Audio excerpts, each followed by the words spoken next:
Well, as I said, good morning. This is the equipped topic is parenting high school and college age. My name is Travis Ruda. This is my wife Heidi. We're going to be covering that topic, but first, let's open with prayer. Lord, I thank you for the blessing of being able to gather together and to consider your ways and consider how we live our lives. And Lord, we just ask that you would be at work in this time, that it would be your messages coming through, not just Heidi and I, but that you would be bringing out what needs to be brought out, that we would be able to have those conversations and to bring up the topics and things for your glory. Amen. So at this age of students and kids, there's a lot of transitions, and some of the biggest transitions with that are moving from being under somebody else's responsibility and authority to being under their own responsibility and taking responsibility for their spiritual lives and for the other aspects of their lives. And we can help that. What we want to do is we want them to become capable adults, and we can help by praying for them, modeling for them, and talking with them about life. So the aspect that Heidi and I are going to take with this is we're going to be talking about their relationships, the relationship with God, the relationship with parents, with others, and with technology. So I'll let Heidi share about us. So our three boys are right there. Most of you know them. So Ethan's the oldest, and he just graduated from UW Green Bay in spring and started working at Volrath. And Caleb got a associate's degree in graphic design, but decided he wanted to do more hands-on, like oil and charcoal art. And so last summer, he built a camper for the back of his truck and headed out to California to go to an art school for a semester. So he's back now doing online classes. And then Justin is a senior in high school, and when he graduates, he wants to go into law enforcement. And so that's who we have, and so we've obviously just raised sons, and so our family is very full of wrestling and noise and energy and all the boy things. But so yeah, like Travis said, we're just going to share our experiences, some of the things we've learned through parenting, and some stories. But one of the things to start is when I was a little girl, my mom would sing in our church, and once in a while she would sing a song called "What Do I Want for My Children?" And as kids, we loved it when she sang that song, not because we appreciated the meaning of the song, but because she could never get through it without getting choked up. And as kids, we just thought that was hilarious, that it made her cry. But as we grew up and matured and learned to appreciate the meaning of the song, it meant a lot to us to know that this truly was my mom's heart for us, about what she wanted for us. And I'm not going to sing it, but I do want to read the lyrics to you because it influenced my view of what I want for my children as well. You going to make it through it? I think I will. What's your if you don't? Yeah. So it's called "What Do I Want for My Children?" What do I want for my children? Do I seek for them worldwide fame? Do I treasure for them wealth and riches? Do I want their lives to be just like a game? What do I want for my children? Is it power and wisdom and might? Do I want for them untold blessings? Do I want everything to go just right? I'll tell you what I want for my children. A heart full of peace from above. A life of serving others. A heart of patience and love. I want them to know my Savior, to be free from the power of sin. This is what I want for my children. I want them to walk with Him. I want them to be like Him. So we grew up knowing that was my mom's heart for us. Now I know you don't have my mom's voice singing that song in your head, but you have other voices in your head telling you and influencing you in what you should want for your kids, or what your goals or aims should be. And so a part of parenting is recognizing what are those voices in your head, who is influencing your understanding of parenting and what your goals and vision for your kids are. And so it's just good to kind of pay attention to what the voices are, and then are you agreeing with them, or do you want to change those voices? Do you want to, push those voices aside and have a new understanding of what your vision is for parenting? So, I just wanted to start with that. I'm trying to see. Is it your turn now? It is. If you were done. So culture culture talks of like the goal of parenting and raising kids is their independence, but we don't want their independence. Certainly we don't want them dependent on us, but we want them to understand that they're dependent on God and they're dependent on community, and community needs them as well, and that dependence is part of like in community is getting encouragement and building one another up. The Bible has so many one another verses. That's a whole nother study there of looking into how we're supposed to serve one another and equip one another and love one another. And that is part of what we're training our kids for, is to recognize that need. And there's so I guess my question is, what are your goals and desires and hopes for your kids? We have many. We want them to be, as that song was saying, we want them to be walking with God. We want them to be drawing near to Him, seeking Him, serving others. But in a sense, it's a trick question. You say, what are your goals and desires for your kids? Because we can't have goals for them because it's up to them. They're the ones who set their own goals. We can set goals for ourselves, but we can't set goals for them. So really, it's based on what our goals are. What are our goals for us and how we're going to teach and train and build up. But we can't have outcome goals for our kids. It's not based on the outcome. So when you're thinking about your expectations, we have to be careful what we have responsibility over and what we don't have responsibility, what's under our kids' responsibility.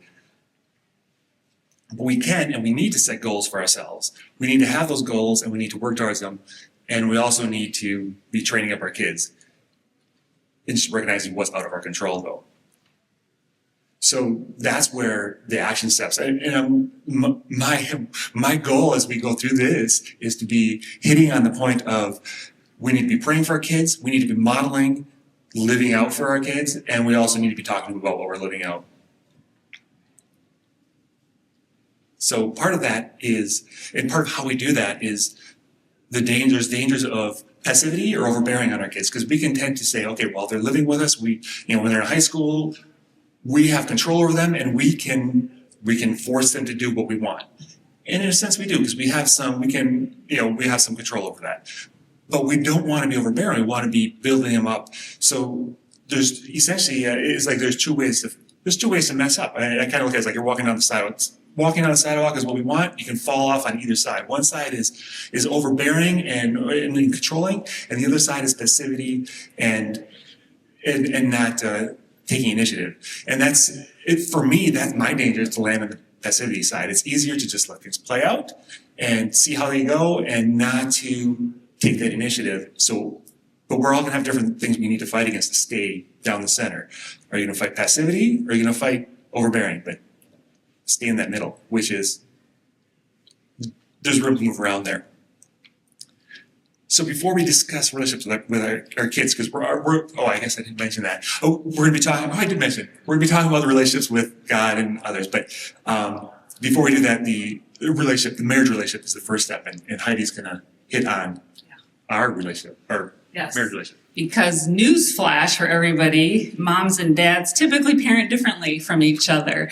Men and women are different, and every family's going to have their own dynamic. But typically, this isn't universal, but typically mothers tend to be more protective, more focused on keeping the kids alive.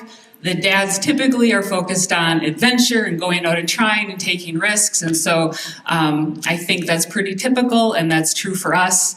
And so for me, there was tension there, because I was the one who maybe was less comfortable with the risk-taking and the adventure side of things, and I was more protective and, all the what-if questions and the cautions. And so I just wanted to say that difference is good, and God gave children fathers and mothers for a reason, and they help balance each other out. Like you said, with the sides of the road, like it's helpful to do this as a team where you can kind of pull each other off the sides where they're, leaning too far. But something for me that I had to learn is some point, God put Travis as the husband and the father of our family, and he is the head and the leader, and there are points where I had to submit my will to his advice. And just some examples of that were with our boys, like with curfews. Like I grew up with a very strict curfew, and I thought it was a good idea to have just a very predictable, I like predictability and structure. And I thought we should just have a set curfew. And his comment to the kids when they would go out is be home at a reasonable time. And I would say, what on earth is a reasonable time? Like how are our teenagers supposed to know what that means? And he just said it's important for them to learn how to be responsible, how to decide what's reasonable and to take that responsibility. And there were times we had to text him and say it's time to come home. But that was that tension where I had to be like, okay, that's, Travis says that's fine, be home at a reasonable time. Another example is our kids got cell phones when they got their driver's license. And there was one period of time when Ethan and Caleb were playing games on their phones for a lot during this period of time. And I thought it was a waste of time and I wanted to stop it. I wanted to take it off their phone. And Travis was saying they need to learn to manage their time. They need to learn, how they're going to make those decisions. And especially, while they're under our roof, and we can help guide them through that. And so that was another example where I had to just say, okay, he thinks this is all right, and I have to just sort of submit to, and I think that was good. I think in the long run, actually, Caleb decided this was a waste of time, and he deleted it off, and Ethan played it less. I don't know if he actually deleted it, but but they did learn for themselves, like this is actually a waste of time, and that was their decision. It wasn't just coming from authority. So that was good. And then another thing is just like what movies they watch. Like teenage boys aren't going to necessarily want to watch the same movies that mom wants. And so those were some things where I thought, I don't think they should be watching this. And Travis is like, it's so, it'll be okay. And so I just wanted to share some examples of that where the wife's role sometimes needs to just trust the husband and say, I'm going to trust that you have your I don't know. Yeah, it was good. It was good that he released them out and let them learn some of that freedom and independence, even though it made me a little more comfortable. But in the long run, I think it was for good. And part of that is there's men, we have to feel the weight of, like she said, I just trust his authority and I'll go with what he says. But feel the weight of that. It's not just, the battle isn't, what do I want? What does Heidi want? It's not a battle of our will. It's a battle of, I need to be submitting my will to God's will, and I need to be making the decision based on what he's saying and consistent with his word. Sometimes that's going to go against what Heidi wants if I feel like we need more, but sometimes I need to be submitting to what Heidi wants and recognizing the value of being, again, pulled from that one side more towards the middle of where we want to be, because it's not, it's just a matter of supporting and following God together. And there's a weightiness in having that final authority and not wanting to be able to follow Christ and have Heidi walk with me as we follow Christ together, rather than in my will. It's not a matter of my will. Oh, you were done. Perfect. So then I should look to see where we're at. So relationships with God. The next relationship we're going to talk about is our kids' relationship with God. And a relationship with God is their primary need. And it's our primary need as well. And that's where it starts with. We want the kids to be taking initiative as they are in this time of transition, taking initiative with their spiritual life, so that they are in charge of themselves and drawing near to God and seeking Him and growing in their faith. And not just because we're saying to do something or to be involved with church or read the Bible or those kind of things. Part of how we do that and help them in that process is it starts with us. In 1 Corinthians 11:1, Paul says, "Be imitators of me as I am of Christ." And that's where it starts. We need to continue to grow or start to grow in our relationship with Christ, so that we can be modeling that for the kids, so they can see what it looks like, so we can share with them in the process of that. And it's a matter of personal prayer time, personal study time, going to church and learning from others, getting together in community and investing in others and like helping build others up and letting them pour into us and learn from them as well. And life groups are a great place for that to happen. So I would encourage life groups, and as you're doing these things though, it's not just doing these things. We need to model, but we also need to talk about what we're modeling and what we're going. We can talk about what we're learning, what we're studying. We need to be sharing those things, and so that we can process through it with them. It's a matter of, it'll be building connection with our kids, and it'll be also just letting them know kind of things, let them know the things we're struggling with, let them know how we're applying God's word to those struggles, let them know how we're dealing with that. And the caution there, sorry, I checked my notes. So the caution there is being preachy. We don't want to be preachy. We need to talk about the things we're learning and what we're struggling with, but we don't want to get preachy and just be, it's going to shut them down. It's not going to be effective, because especially as kids are in this transition age, when they're younger, there might have been more of a preachy viewpoint as we're saying, this is what it is. You need to learn the basics. But as they get older, they're going to be busier. It's going to be less structured. They're busier schedules. They might have jobs. They might be out of the house more. There might be more of a disruption. And that discussion is going to be more of a discussion than it is a structured teaching time. And just as we go about our days, as we walk about the way, as we run errands or whatever, we can be talking about those things.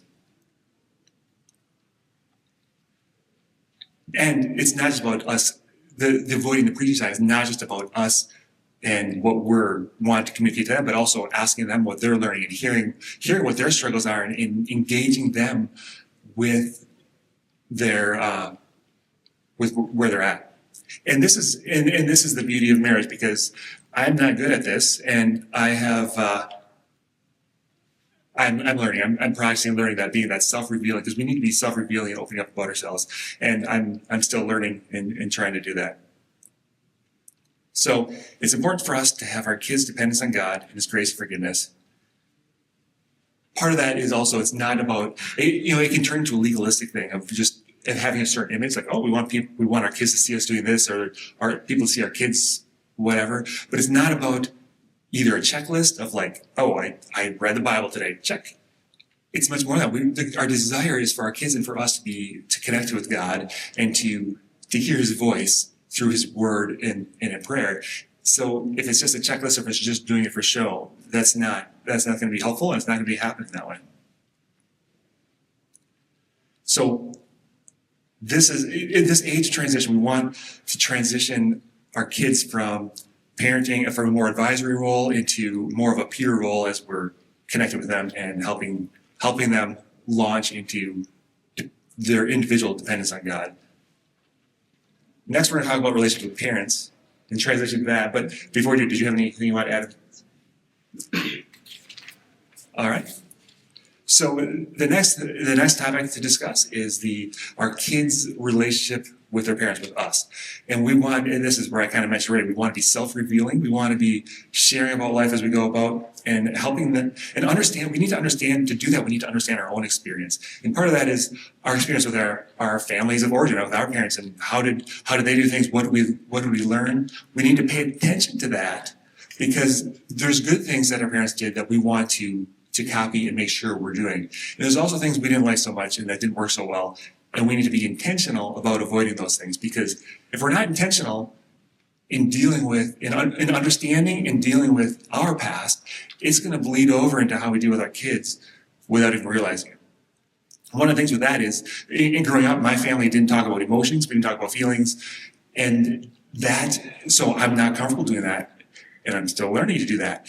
But that's what I need to learn and focus on, because to be present with my kids, which I haven't necessarily done a good job with, I need to be like fully present. I need to be sharing my emotions. I need to understand what my emotions are and be able to communicate them. So that's just one thing. The other part of raising children to be capable adults is we want to be teaching them skills. We want them to enable them to be able to do things. And once we teach them something, we need to trust them to do it and let them do it and not keep doing it for them, because it's easy to just keep doing something for them. But once they know how to do it, well, if they can do laundry, let them do laundry and have that independence and growth and skill and be able to participate in the family that way.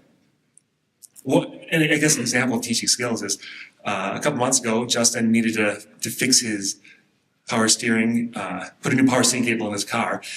And it was wintertime, or no, power steering hose. And it was wintertime and cold, and we went out there, and I didn't necessarily, I helped him with a couple points, but I was there as an advisor and to help him do it. And he did the whole thing, and he had the accomplishment of being able to complete the job, take care of it, and solve the problem. And that was a great thing. And I didn't have to do it for him or even take control of it. And I helped at a couple of key points, but he did it all. And that's part of that teaching and giving them the opportunity to learn skills and to practice. So we want to support them. We want to encourage them to be dependent on God and to grow in that dependence and not solve all their problems for them. Because when we solve if our kid has a problem, we solve it for him, we're robbing them, whether it be relational or physical with a car, those kind of things. If we solve all their problems, we are robbing from them the privilege, the confidence, the joy of being able to solve their problems. And we're also robbing from them the opportunity to strengthen their faith, because it's in problem times and difficulties that we have to go to God and we have to pray and seek His counsel and other people's counsel. And then our faith can grow as we solve those problems or as we deal with them, as we endure difficulties. So if we're protecting our kids from all difficulties, and if we're solving their problems for them, we're stunting their faith, we're stunting their growth, and that's not what we want to be doing. So the other thing too, which I've tried to do, is the kids that have gotten older and they're learning things, recognize that they're learning and recognize that they might be learning more than me in some areas, and ask them their opinions and help them, and seek their knowledge. Let them know that they have knowledge as they learn more in certain areas. And I think that's just a way to recognize that they're becoming adults. The point I want to end with in parenting is God cares for our children. He cares for our children. He will be faithful to them. He was faithful. There's times where I get anxious about how things are going to turn out in life. And I have to remember that God was faithful with me in bringing me to knowledge with Him, growing. He put people in my life at key times to disciple me, to work with me that way.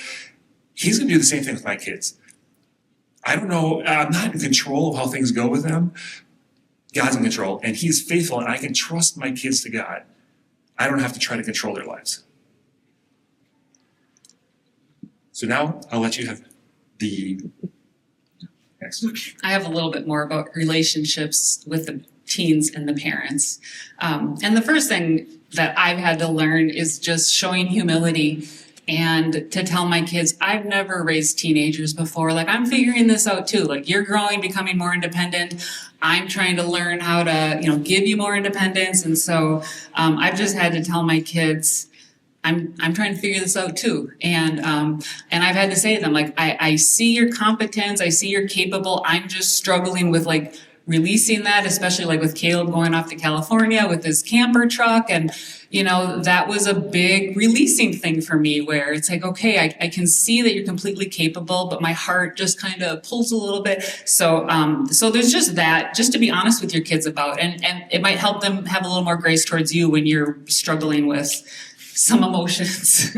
But just a couple other thoughts I had about your relationship with your teens is, an important thing as a parent is just being aware of current events and helping talk about those with your kids from a biblical perspective, because there's so many voices in the world and so many influences and so many, things going on in the news and culture, and just helping them learn how to see those things from a Christian perspective. And even when the kids were little and we would go to Walmart or Kohl's and there would be boys t-shirts, I get so irritated because they have things on them that say things like, my goals for the day is to play video games, annoy my sister, avoid homework, and play more video games. I'm like, what message is this telling young boys? And so, like, even with the Walmart t-shirts, I point out to my kids, like, what is this telling? What is this teaching you? What kind of a man grows up with it, you know, or what does this look like as you mature? And so I try to just, I guess that's always been the thing where I try to point out, like, what is the message here, and what are you learning from it, and does that agree or disagree with Scripture? And so there's a couple of podcasts that I really enjoy listening to that I just wanted to recommend. And one is called Think Biblically, and it's with Sean McDowell at Biola University. And so they have a weekly cultural update where they just go through news and cultural events of the week. And the thing I really appreciate about him, and he has a co-host, is even if there's something that they strongly disagree with, they present the opposite view in a very respectful way. They say this is where they're coming from, this is their arguments, and they find a point of agreement, like maybe we agree on this, and then they'll go through how, you know, what they disagree with or what's not biblical or how that you know, opposes Christianity.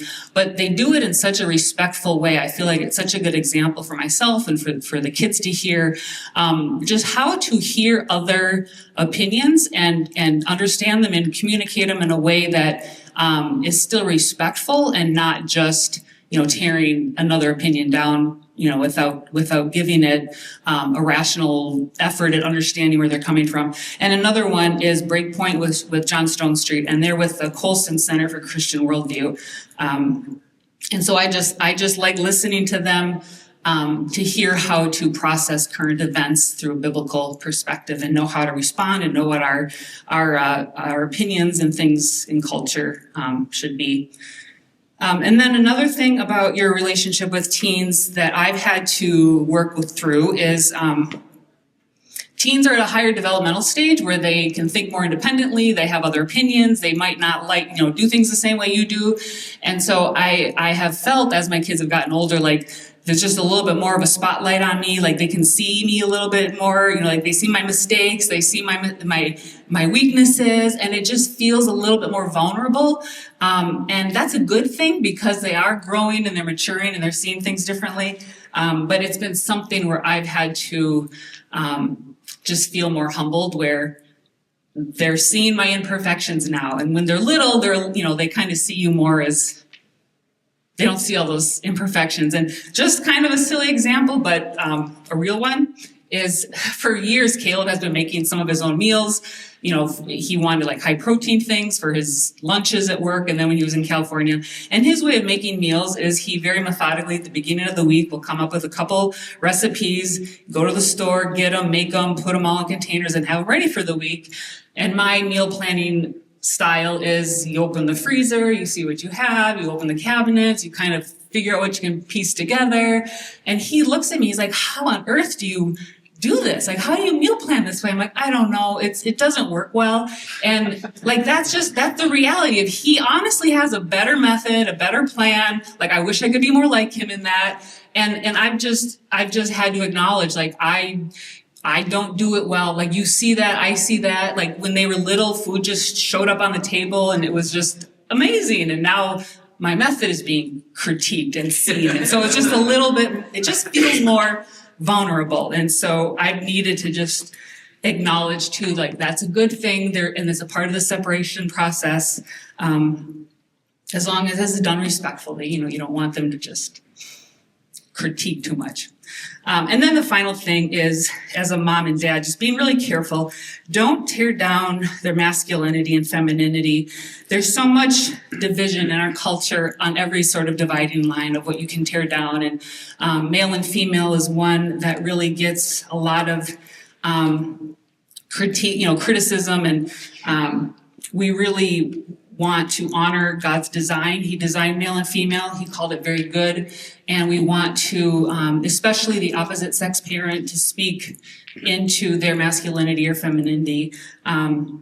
Like some things with my boys, like when we've been traveling or something, I just say, I feel safe and protected when you're with me, or like, you have so much strength and energy. I love to see how you're using it to bless other people, and just try to encourage those things rather than make those comments like, you know, silly man or typical female, you know, like those kinds of things. It just can really tear down our understanding of male and female, and just to remember that that's, God made those differences and they're good, and we just don't want to tear it down. Yeah, we don't want to roll our eyes at those differences. Those differences are a blessing. And Heidi also mentioned how we talk about things with kids. And one of the things I want to say with that is how we talk about it affects the way we say things affects them and gives them messages. And it also is a message to ourselves. And I'm just thinking of like when more so when they were younger and wanted to get something in a store, they'd be like, oh, can we get that? It'd be easy to say, no, we don't have money for that. But really, the message there would be is if we did have more money, we would buy that. But no, I was intentional, not saying, oh, we don't have money for that. I would say we're choosing not to buy that because our choices did not get that because we want to use our money for something else. And those are subtle messages to the kids of how we handle finances, and also a message. It's also a message back to myself that I'm being intentional about my finances. And so just those underlying messages, the way we say things. It's easy just to say something, but there's a message to it. The next topic of parenting or relationship with parents that I'm going to cover is dating, and that's a hot topic, and that could be a few equip sessions right there. So I'm not going to say too much, except to say that we need to help guide our children in this, help them get a framework for understanding what priorities are, how to incorporate their values, what are they looking for in a spouse, why are they dating, those kind of things. Help them. One of the ways we can do that is modeling again. And I'm not saying it's different when we go on a date. It's not quite the same as dating that they're looking, but we can share stories of when we were dating, of what went well, mistakes we made. We can share those stories, and it can help our kids to understand things to watch out for and how they might want to approach dating. And the other aspect too that we want to help set their minds and framework for is who's the spouse gonna be? And because our culture says there's a soulmate out there, you just have to go find them. Forget it. We don't have soulmates.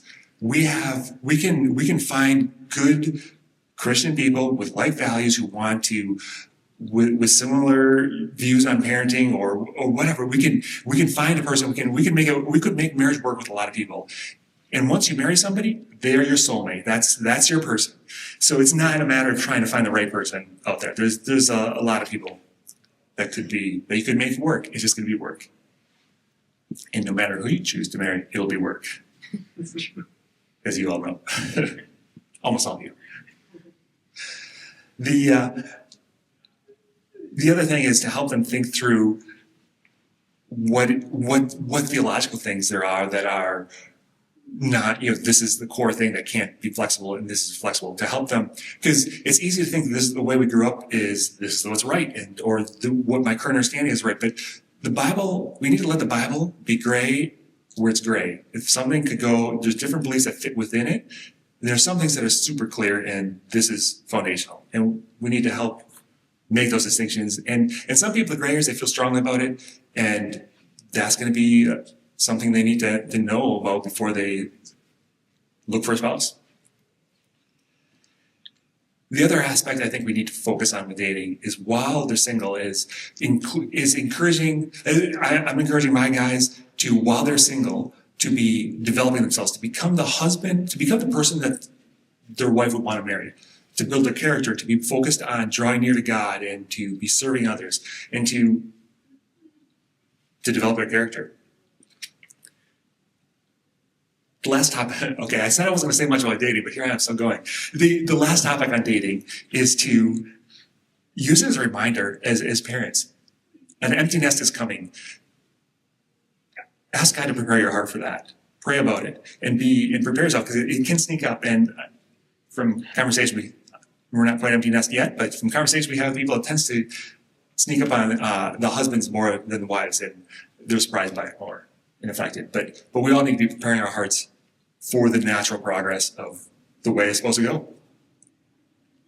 So the next topic we're going to talk about, I'll move on now to the next relationship, which is relationship with community and others. And for simplicity, maybe it sounds simple, we broke it down into family, community, and church relationships, because those are the kind of spheres of others. The first area that I'm going to talk about is family, and this is the primary relationship. This is the first relationship that our kids have, and family relationships last a lifetime. We told them that when they're little. You're going to be brothers for the rest of your lives. Get along. And it's a training ground. Family is a training ground for character and life skills. We want them to learn to respect others and treat family. Essentially, as they're getting older now, we want to not just get along, but we want them to learn to treat others as roommates, because they're going to be roommates or a spouse someday. And we want them to be cleaning up after themselves and taking the initiative to, when they see something needs to be done, even if it's not their mess, they clean it up, which kids don't necessarily do, but as they're becoming adults, that's part of it. And we need to balance out that serving and the cleaning up after other people, and balance that with training. Because we need to be careful about what messages we send and what we're doing. Because by doing it, we could say, okay, I'm gonna help out I'm gonna serve my family by doing the dishes every day. But if I do the dishes every day, I just taught everybody else in the family that somebody will serve them and do their dishes for them, and they don't need to do it. And that's not the kind of person we want to train up. When we're serving each other in the family, we need to be serving each other. We need to be able to receive service as well. It needs to go both ways. We need to be, as spouses, we need to be doing tasks for each other. The kids need to be pitching in, and everybody pitches in, because there can be unintended messages. How many moms have done something like cleaning up after their kids and kept doing for them, and then there's kids move out and move in with somebody else, and their roommate's like, "Why do you leave this mess around?" It's like, well, that's what they were trained to do. Yeah, where's your mom? There used to be a sign in my work. Your mom doesn't work here. Well, that's a sign that there's been a lot of failures in our society. In our family, we found that traveling and camping was an excellent way to build character, because for the campsite to work, to get set up and to be out of our home and to do the cooking and all that kind of stuff, took everybody working. Everybody got jobs assigned to them. When we're traveling, you're out of your normal setting. It takes everybody to pitch in and work together. And it was a great opportunity to build character, not just in our kids, but in us as well. Because when things aren't going the way you expect, when it's raining and the tent's messed up, and you have plenty of opportunities. Or traveling and the car breaks down, you have opportunities to test your patience, to test lots of things. Those missed expectations can be a great training ground.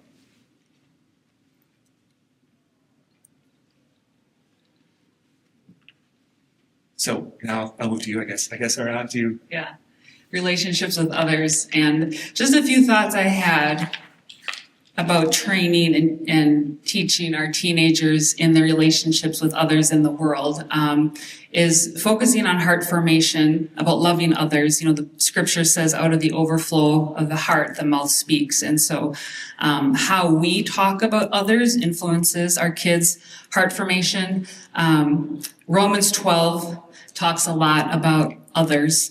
And specifically verse 18, as far as it depends on you, live at peace with everyone. And so as parents, we want to try to model and talk to our kids about what does this look like? How do we live at peace with everyone as far as it depends on us? Like, there's a lot of people that have differing opinions that we disagree with, that make choices we wouldn't make. Like, what does this look like? And I think it's important, something we've tried to do is just try not to model a lot of us-them dialogue. There's a lot of division possibilities, specifically with politics, other things like even Christian or non-Christian, or even within the Christian world, different denominations, different education, like how do you educate your children? Is it public school, private school, homeschool? Like, there's just all these opportunities for division where we could be very us-them. And we want to try to help our kids see other perspectives and see why and how people make other decisions. And even though we don't have to agree with them, we want to try to just understand them respectfully and have that kind of help even sharpen our understanding of why we have the positions or the beliefs that we have.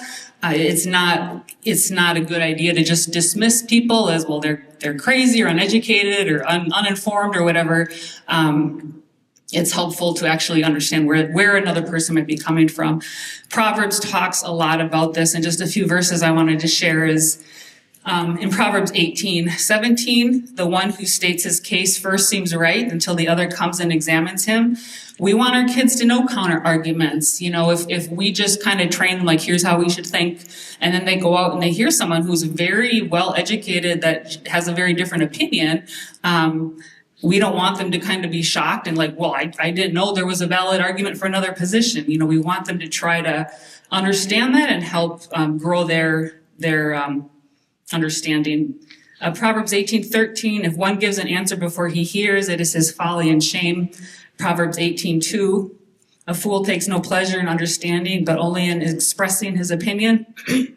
So again, we just want to practice hearing the other side. Where are they coming from? Like, let's try to understand. We want to try to challenge bad ideas and not tear down the people. There are bad ideas out there for sure. But just remember, we don't want to tear down the person, but we can critique ideas. And again, that'll help test your own convictions, learn to articulate what you believe and why. And an example of this that I wanted to share was with Justin.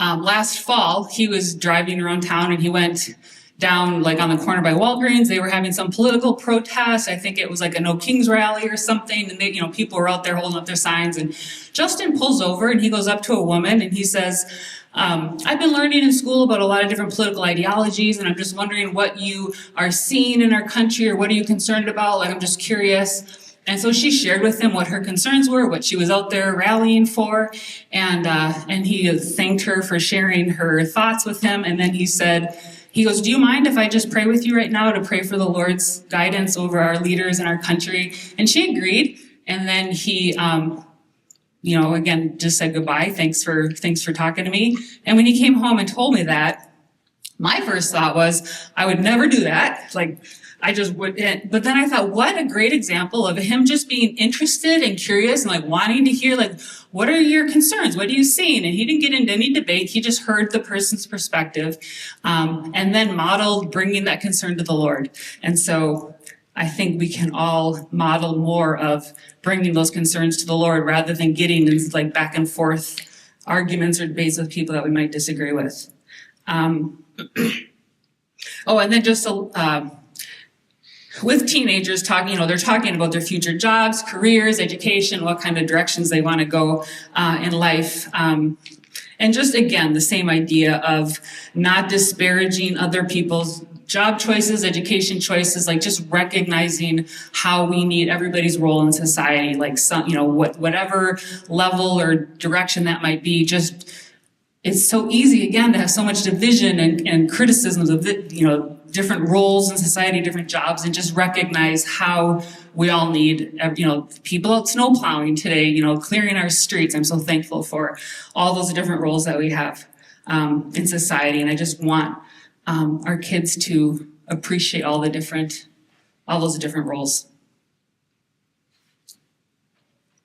Another part of their relationship with others is the relationships within the church. And I'm going to read Hebrews 10, verses 24 and 25.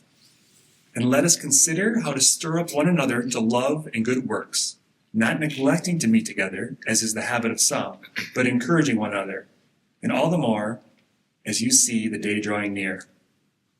The benefits of relationships within the church body, is there's an iron sharpening iron. There's a refining of one another that our kids and us can experience.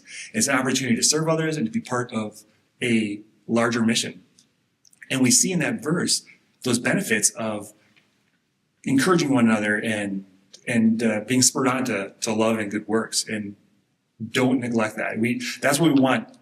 We want our kids not just to be going to a church building and functions. We want them to be connecting with God and with the body of Christ at the church or in the church. And they can build community, they can worship, they learn how to engage with others and deal with difficult relationships. There's going to be difficult relationships even within the church. And we can model that, and our kids can experience that, and how we talk about that, and still love one another as we do that. And young people involved in the church can be a great blessing. They need the church body, and the church body needs them. And there's opportunities for them to serve and to be able to bring value and blessing, whether it be serving alongside adults in children's ministry, whether it be helping people move or shoveling for people.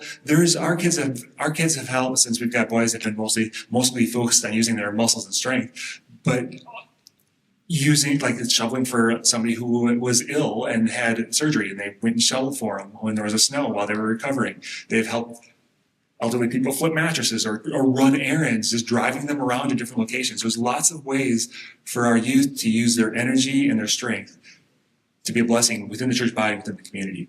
And we want to help them do that because part of that is as they're driving, an older person to run errands, or as they're serving in a ministry together, they're going to get opportunities to be hearing wisdom from those old. Those intergenerational relationships are a blessing to our children and a blessing to all the generations involved, because of that sharing back and forth of wisdom and abilities.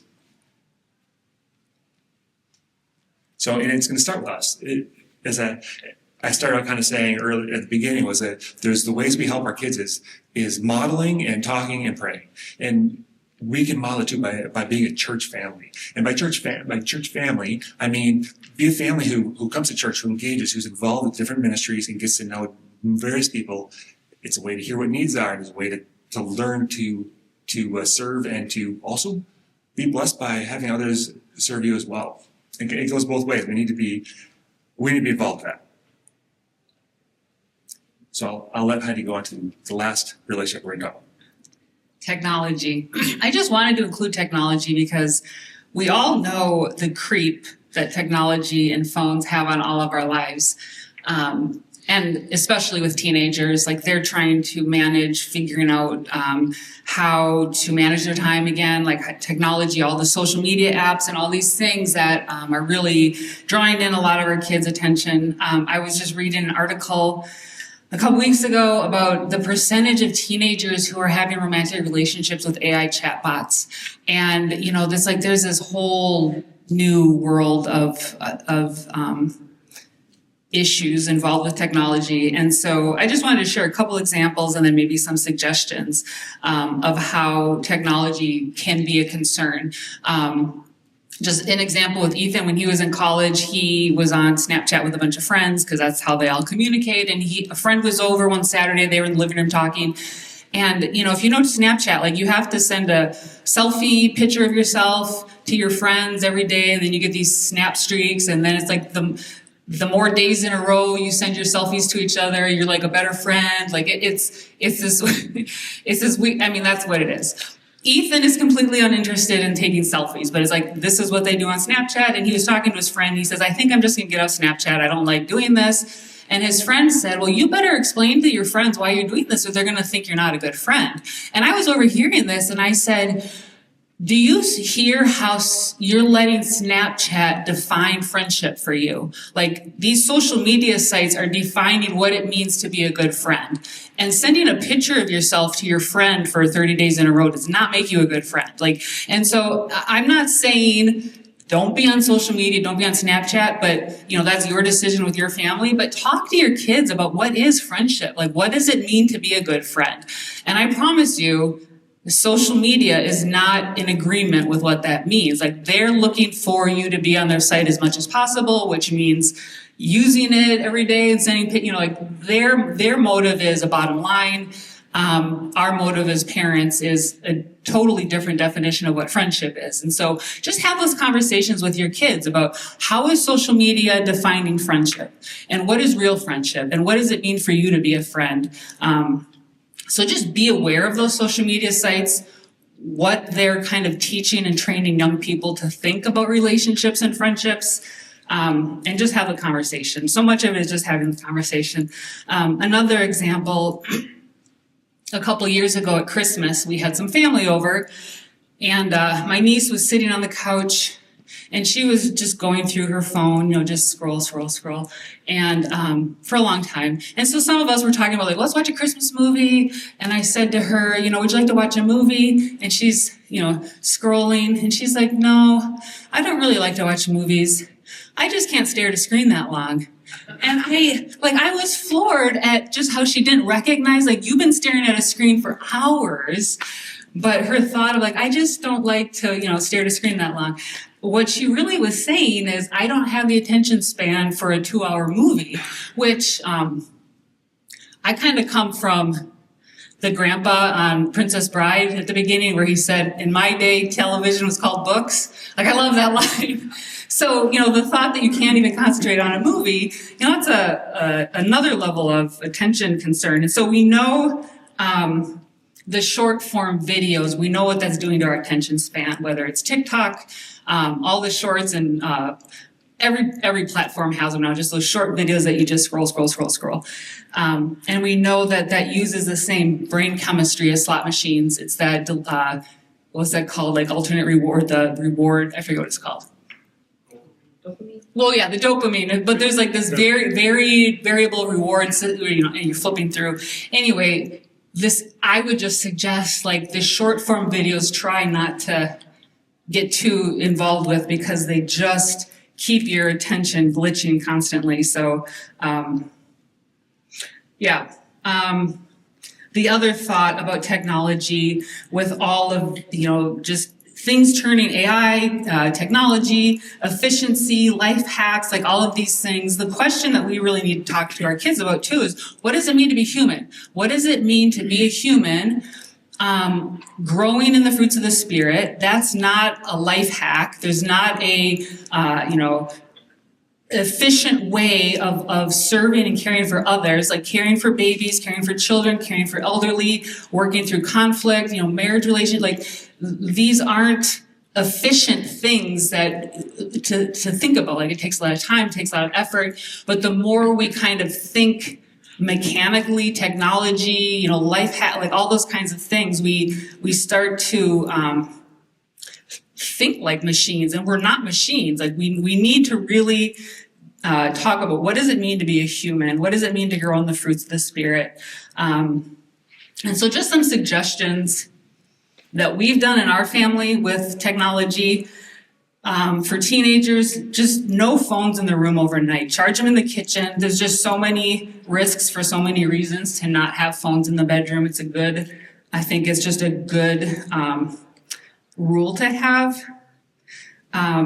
We have done tech challenges with our family, where we all kind of talk about, like, what's the area of technology where you really get sucked in and waste time? Is it YouTube, podcast,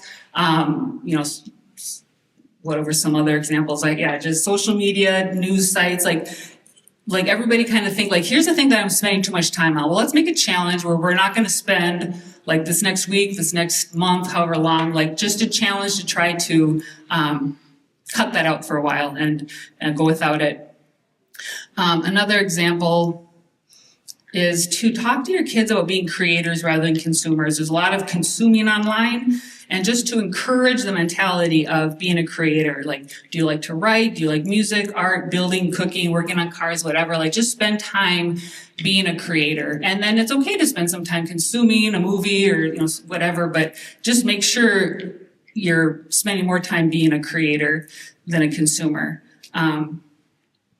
I also have heard it recommended, and I really like this idea, and I don't always do it, but they say try to have 1 hour a day, 1 day a week, and 1 week a year with no tech. Like, just put the phone away. I think it's really good to have those parameters. I don't live like with that always, but I think it's a good thing to keep in mind to try.